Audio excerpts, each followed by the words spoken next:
There's a word in Portuguese that came from a single parable in the Bible. Before the 13th century, it meant nothing of what it means today. It was a unit of weight, 30 kilos of silver, more or less, in the economy of the ancient world.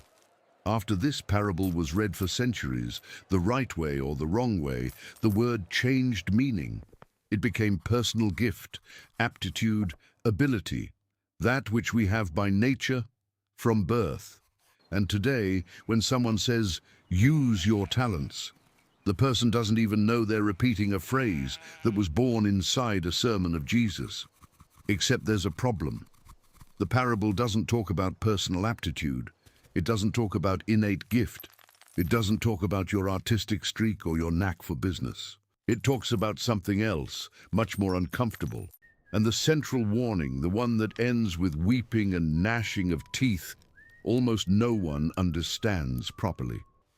Today, we're going to break down the parable of the talents, where it is in the gospel, what this original word means in Greek, how much this money was actually worth, and what is the embedded warning that the moralized Sunday sermon reading usually leaves out.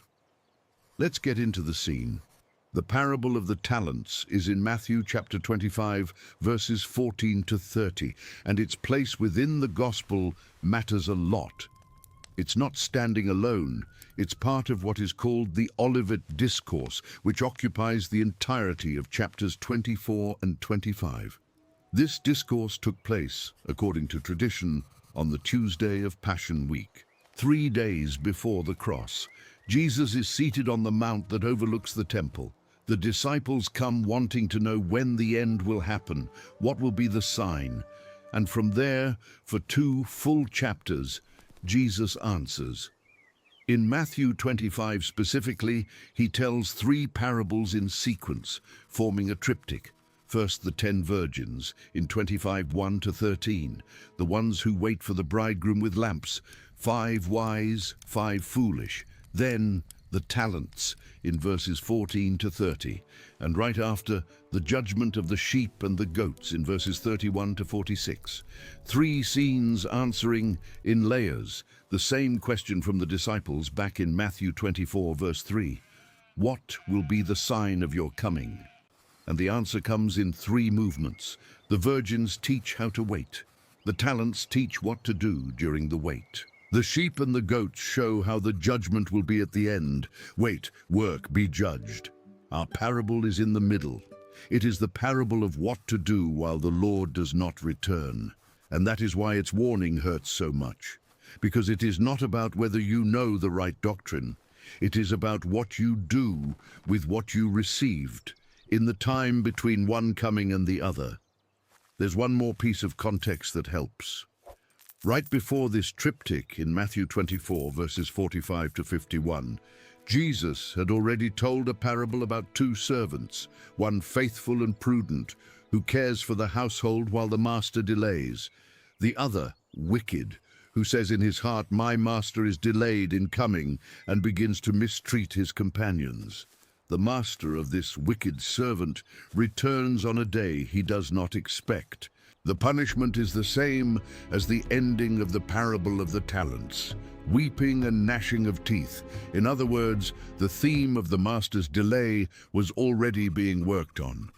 The talents do not introduce this, they deepen it. Now, the word, in Greek, Talanton. It comes from the world of ancient commerce. Originally, it designated a unit of weight before becoming a monetary unit. In raw weight, a talent was around 30 to 36 kilos. It wasn't loose coinage, it was mass. You didn't walk around with a talent in your pocket. You needed people to carry it.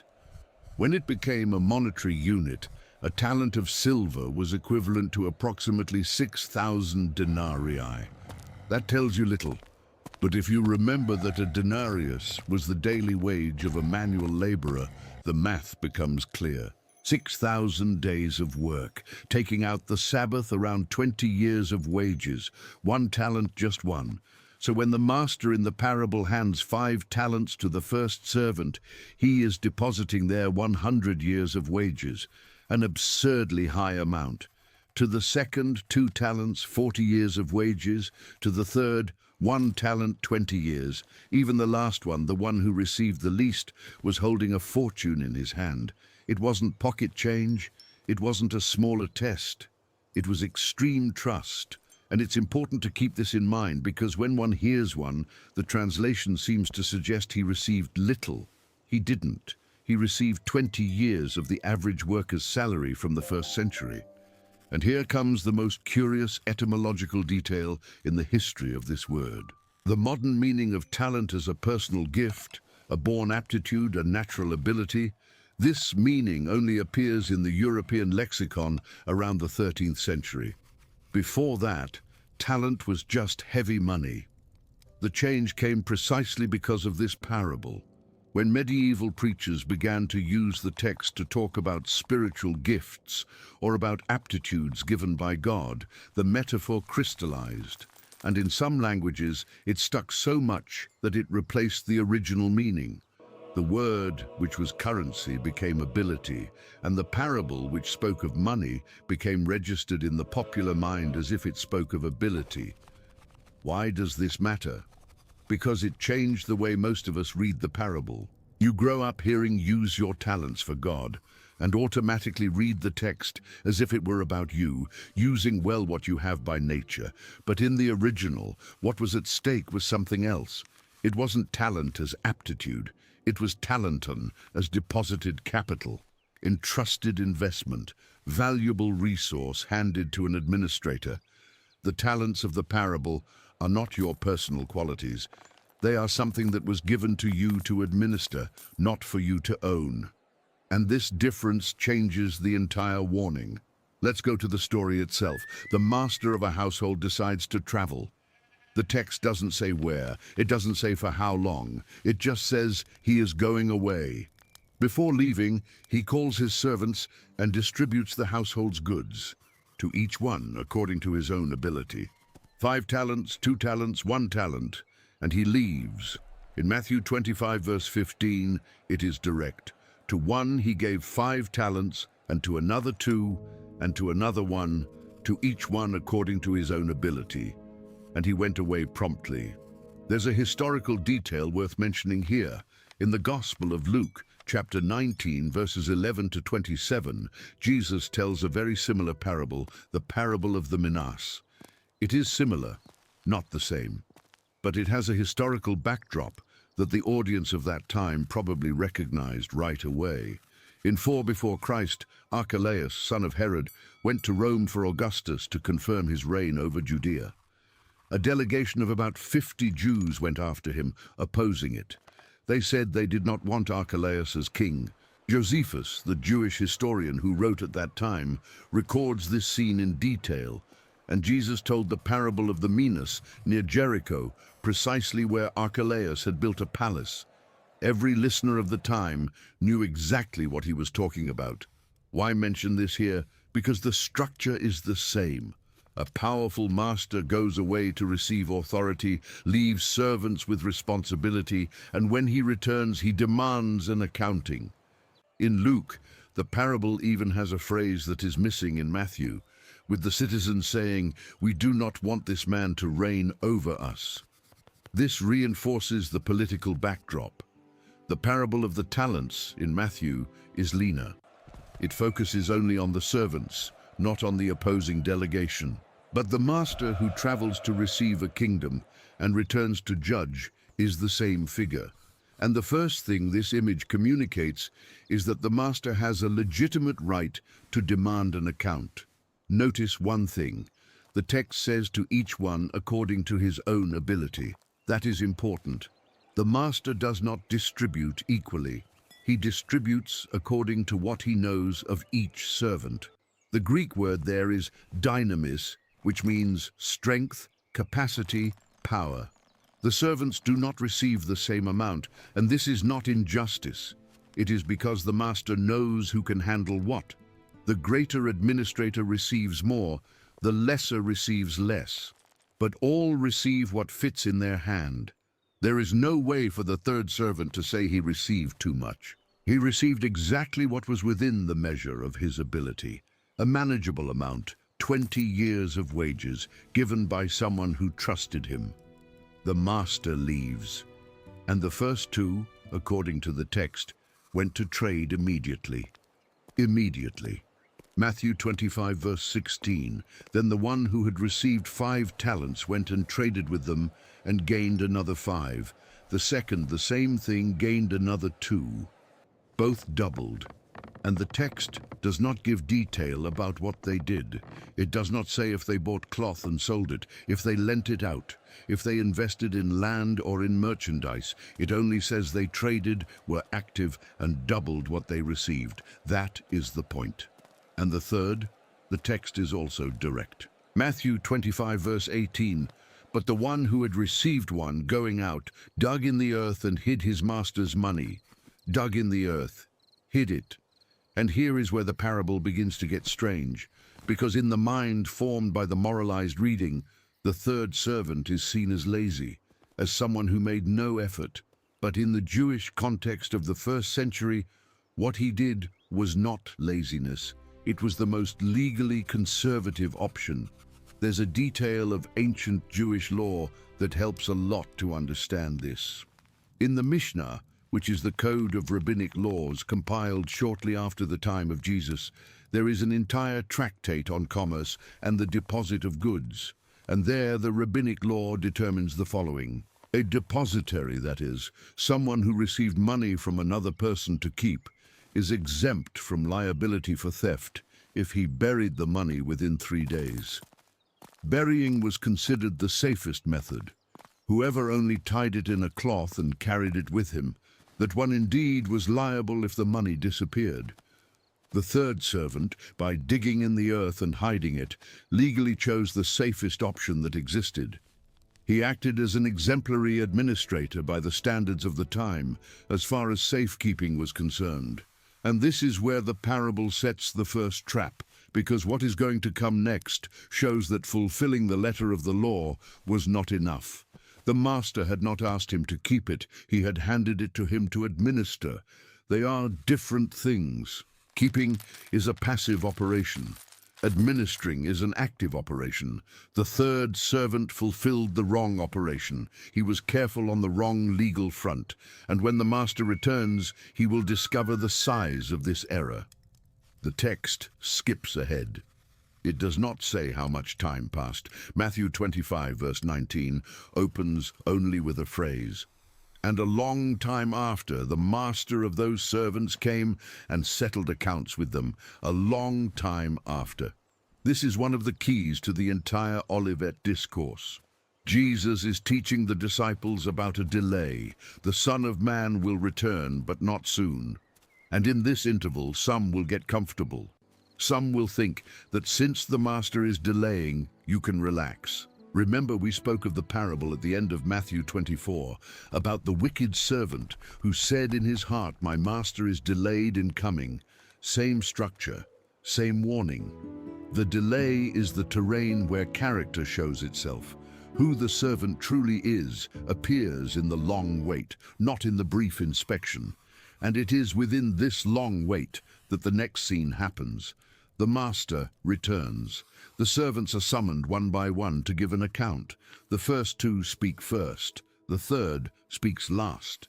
And it is the speech of the third, the defense he constructs before the master, that is going to open the heart of the parable and reveal the warning that gives this video its name. The defense of the third servant is in Matthew 25 verses 24 and 25. It is worth reading slowly. He comes before the master and says, Master, I knew you, that you are a hard man, who reaps where you did not sow and gathers where you did not scatter, and afraid I hid your talent in the earth. Here you have what is yours. Notice the order of the ideas. First, the accusation. I know you. You are hard. You reap what you did not plant. You gather what you did not scatter. In Greek, the word used for hard there is skleros. It is the same root as our word sclerosis. It means hardened, rough, severe. It is not the neutral adjective of someone who is firm.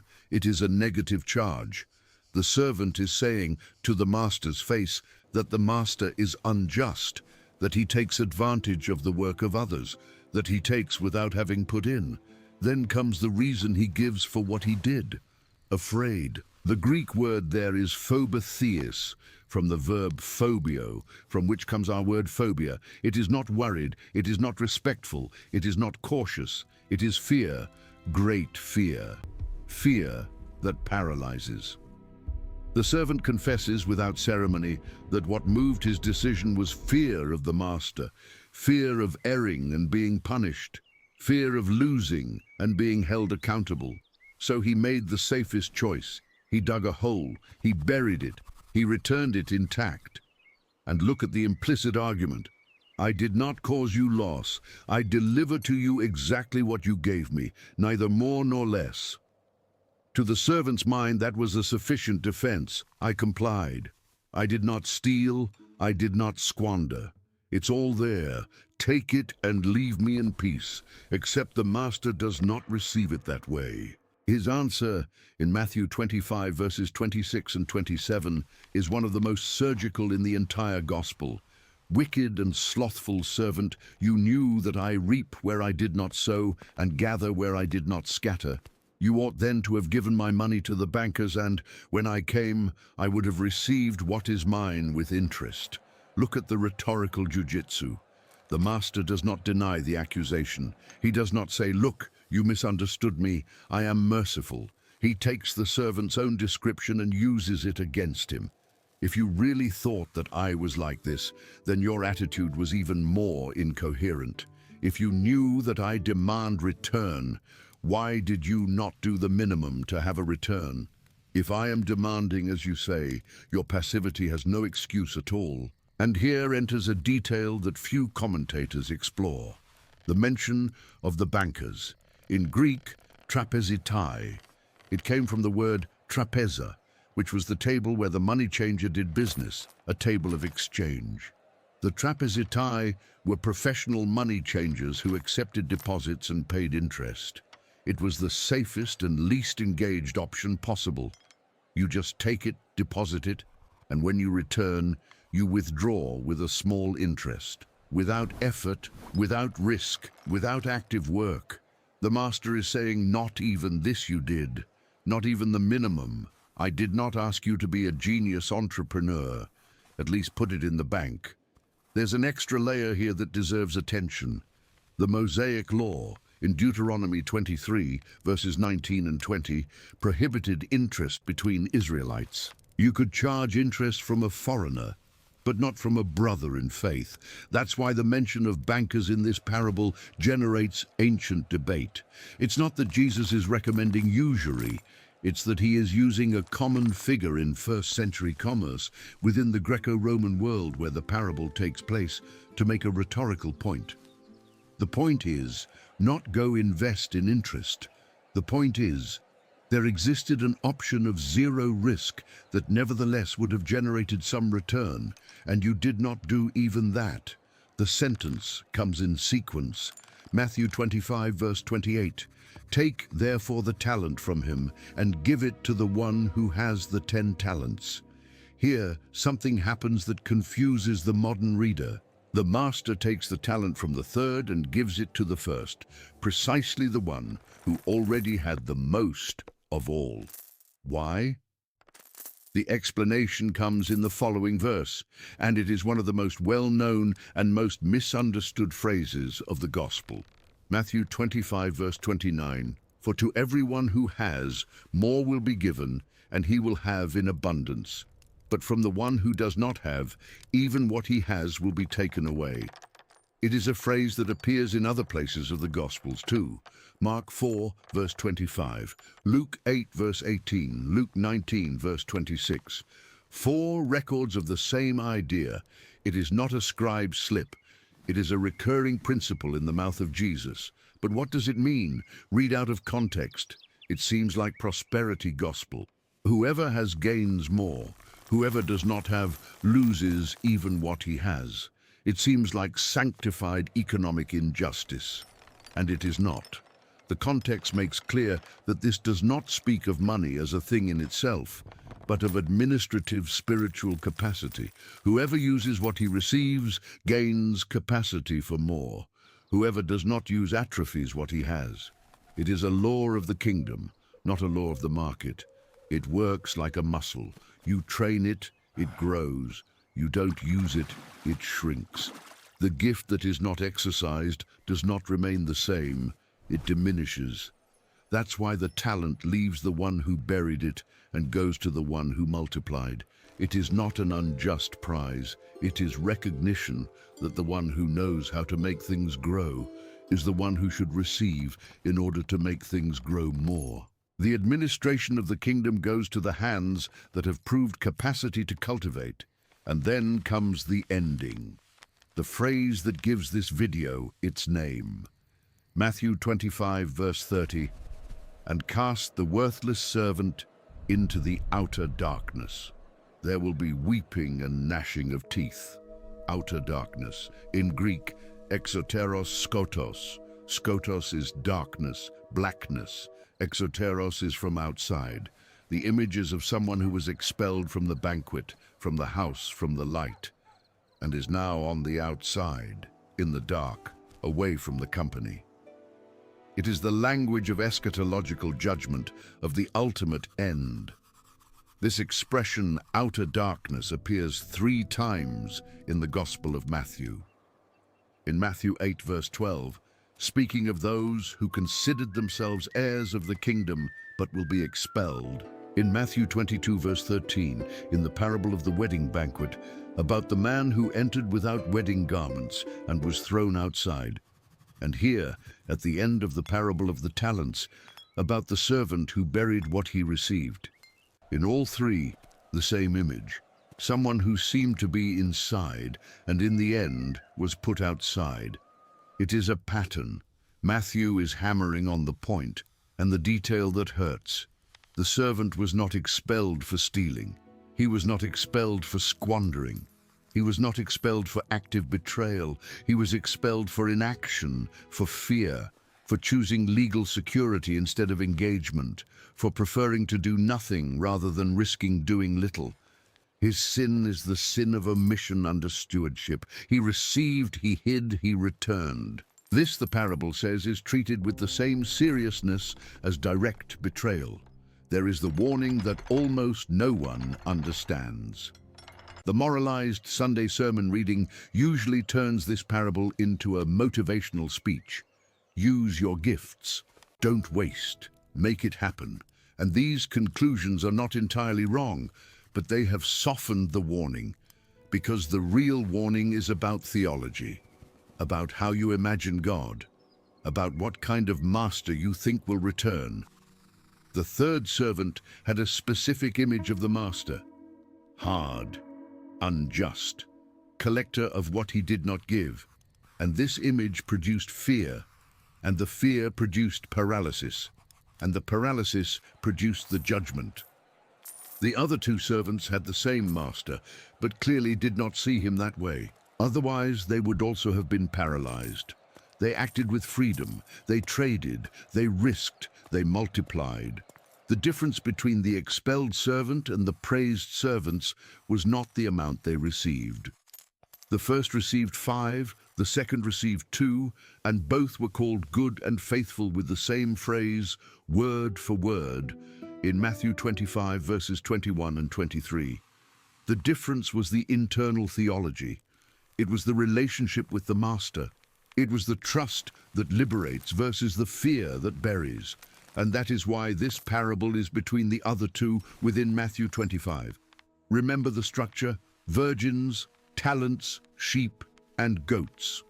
The virgins teach that the coming of the master delays, and whoever did not prepare remains outside. The talents teach that during this delay you cannot stay still. The sheep and goats teach that in the end, concrete acts count, especially those that involve the neighbor. The 3 stumble in the same place, people who seem to be inside, but who at the final judgment discovered they were not. There is one more layer worth closing on. Scholars of first-century Judaism have noted that this parable dialogues with an ancient expectation about Israel as administrator of the covenant. Israel had received the Torah, the prophets, the temple, the presence. It had been charged with bringing the light to the nations. And part of the prophetic denunciation which appears in Isaiah, in Jeremiah, in Ezekiel, is precisely that Israel buried what it received. It kept it for itself. It did not multiply, it did not share. When Jesus tells this parable on the Tuesday of Passion Week, seated on the Mount of Olives facing the temple, it is hard not to hear between the lines a word directed not only to the disciples, but also to the religious leadership of his time. You received the custody of the covenant. What will you hand over when the Son of Man returns? And there, what was specific becomes universal.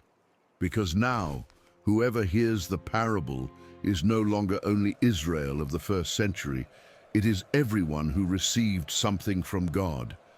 And the question that remains is the same. What are you doing with what was entrusted to you? Not with what you think you deserved, or with what you would like to have, or with what was missing, but with what is now in your hand, in the time that is now running before the Master returns.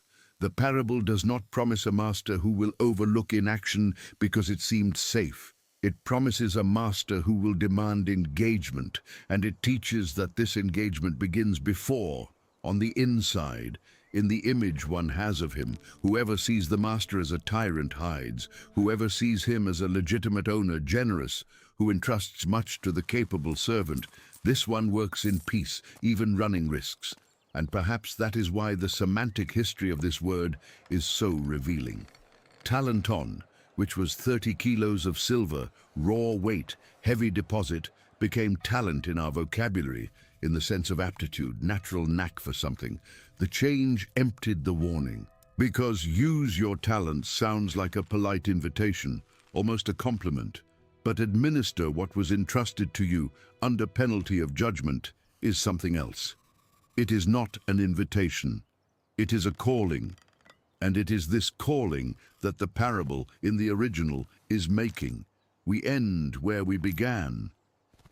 The word that came from this parable crossed 1,000 years. It changed meaning. It became lighter than it was. Today it means personal quality, innate gift, a good knack for something. And in this transformation, what was most cutting in the text was lost. That Talanton was not yours. It was a deposit. It was heavy responsibility. It was high trust from someone who would return to demand an account. The parable of the talents, in the end, does not talk about you being good at what you do. It talks about how you handle what was placed in your hand by someone who trusted you. And the central warning, the one that the softened reading erases, is simple and harsh at the same time. The fear that paralyzes also condemns. Inaction is not safety, it is a choice. And this choice carries the weight of judgment. If this video opened up a layer of the parable that you had not yet seen this way, send it to someone who would also like to understand. Leave a like, subscribe to the channel if you are not yet subscribed. We'll see each other in the next one.